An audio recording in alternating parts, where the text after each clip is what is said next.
मित्रों, अपने बारे में तुम्हें बताते हुए ऐसा मेरा मन है कि आज बताऊं। कई बार लोगों ने पूछा है कि आपको लिखने में रुचि कैसे हुई, आप कैसे लिखने लगे, क्या सोचते हैं, कैसे लिखते हैं।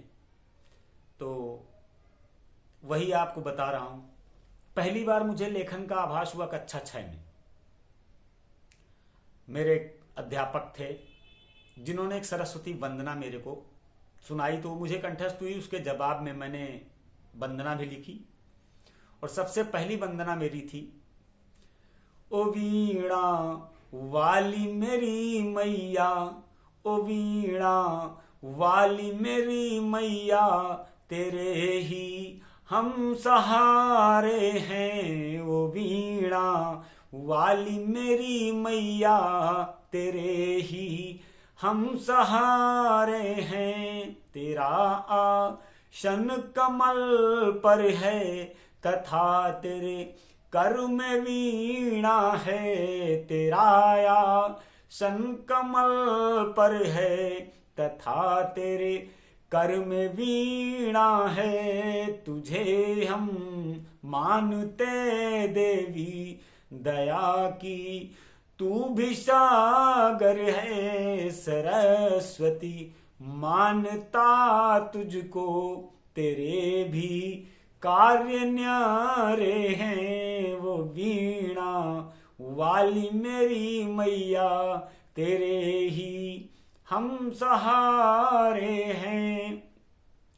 3 लाइनों की वंदना थी जिसकी 2 लाइनें अभी याद नहीं है और लिखा कापी भी पता नहीं कहाँ गई, लेकिन ये लाइन पहली लाइन थी और मुझे निश्चित रूप से याद है। इसके बाद मैंने हास्य गीत लिखा जो हमारे गांव के एक लंबरदार, हमारे गांव के एक रजनू मिश्रा करके हैं, हमारे बहुत अच्छे हैं, परिवार के सदस्य के रूप में हैं। उनके ऊपर मैंने हास्य गीत लिखा था। तो उसकी पहली लाइन थी, तुन्ना पहनेंगी सलवार, राजू भैया करें प्रचार, रजनू लड़ी है चुनावों पर धानी का। तुन्ना पहनेंगी सलवार, राजू भैया करें प्रचार, रजनू लड़ी है चुनावों पर धानी का। राजू कार बुलेरो लई है, रजनू बैठ की टट्टी जई है, तुन्ना लाइसेंसी लई आई है, नीतू बॉडी गार्ड बनई है। अब की लड़ी है चुनावों पर धानी का, रजनू लड़ी है चुनावों पर धानी का। यह लगभग 2007 की रचना है। उस समय काफी समय बाद मैंने ये लिखी थी।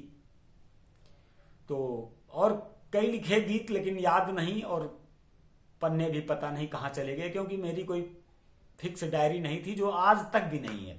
ऐसे ही लिख देता हूँ। और अब तो उस समय तो मोबाइल भी नहीं थे, अब मोबाइल का जमाना आया तो रिकॉर्ड कर लेता हूँ। पहले ऑडियो करता था, अब वीडियो की आदत लग गई, वीडियो कर लेता हूँ।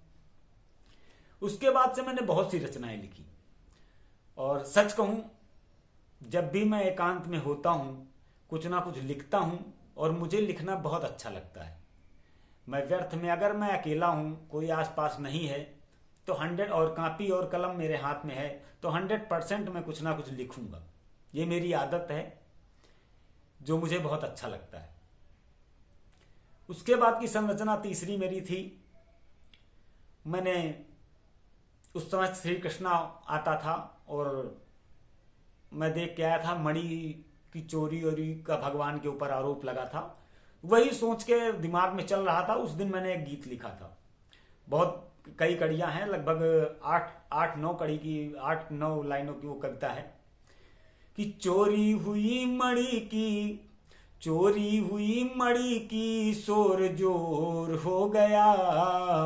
चोरी हुई मणि की, शोर जोर हो गया। तो बोले, क्या बोले, तो बोले कन्हैया क्या मैं चोर हो गया।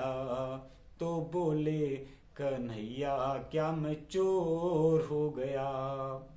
कहने में सब गुप चुप कहते, चोर बड़ा है कन्हैया। सामने कोई नहीं कहता कि कहने में सब गुप चुप कहते, चोर बड़ा है कन्हैया। बचपन से ही चोरी सीखी, माखन के रो चुरैया।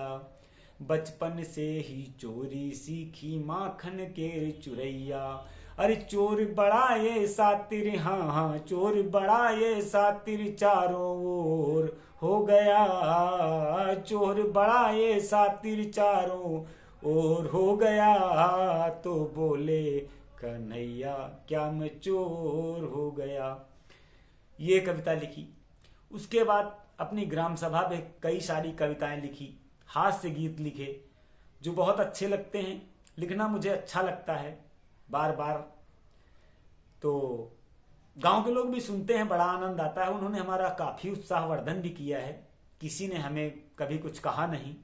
इसी से मेरा उत्साह बढ़ता गया और मैं लिखता गया। यही मेरे बारे में है। और मैं बेहद गरीब परिवार से ताल्लुक़ रखता हूँ, कोई बहुत बड़ा वो नहीं हूँ। अब मोबाइल ले लिया तो मोबाइल में लिख देता हूँ जो अच्छा लगता है। गांव के लोग मेरा उत्साह बढ़ाते हैं और मेरे गांव के लोग वाकई में बहुत अच्छे हैं जो हम जैसों का उत्साह बढ़ाते हैं। यही मेरा जीवन परिचय है। इसी प्रकार मैंने लिखना प्रारंभ किया मित्रों, और कम से कम अब तक मैंने 100-150 रचनाएं तो लिखी होंगी। जो 60-70 तो 80 मेरे पास होंगी लगभग। छंद लिखता हूं, मुझे छंद व्यंग भी लिखना बहुत अच्छा लगता है। कहीं कुछ सुनता हूं तो उस बारे में दिमाग में आता है कि इसके बारे में लिखा जाए।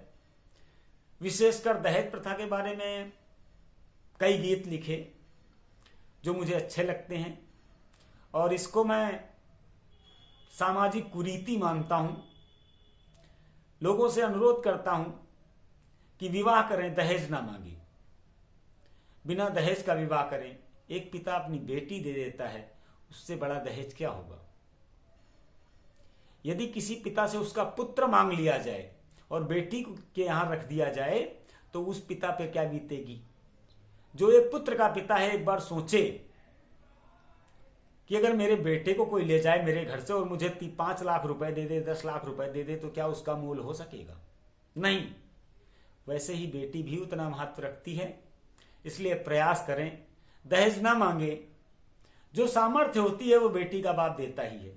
यह कुरीति मुझे बार बार कचोटती है और ऐसा मैंने देखा है, मैंने खुद महसूस किया है। इसलिए इस कुरीति से बचें। और क्या कहें मित्रों, इससे ज्यादा मेरा सामर्थ्य नहीं है। आप लोग प्यार दें, आपके प्यार के बिना हमारा जीवन अधूरा है। धन्यवाद। जय हिंद, जय भारत।